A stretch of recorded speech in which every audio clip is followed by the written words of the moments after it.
He stood in the rain-soaked driveway, watching the tail lights disappear into the November darkness, completely unaware his wife had just signed a $50 billion contract 3 hours earlier in a downtown law office.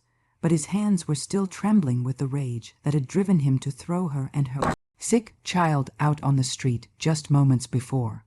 The fever-stricken little girl's coughs still echoed in his ears, but his pride had built walls too thick to let guilt penetrate, at least not yet. She had begged him to wait just one more day to let her explain the phone calls and the mysterious meetings, but he'd seen her worn-out clothes and empty bank account as proof of her worthlessness. He thought he was finally free from the burden of a failing marriage and a step-daughter who wasn't even his blood.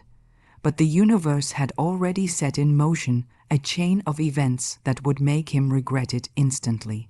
What he didn't know was that the contract she'd signed wasn't just any business deal.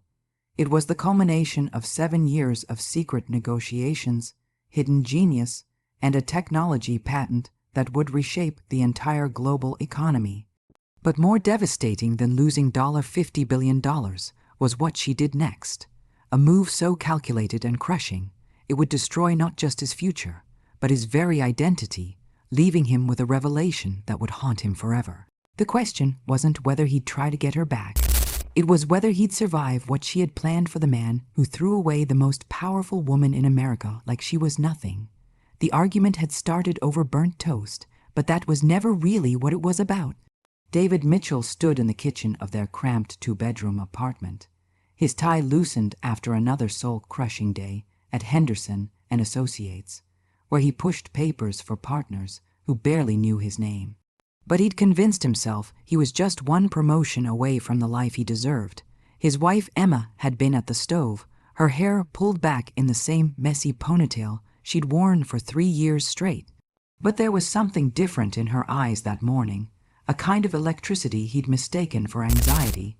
"I need to talk to you about something important," Emma had said, her voice steady despite the chaos of their 8-year-old daughter Lily's coughing fit in the next room.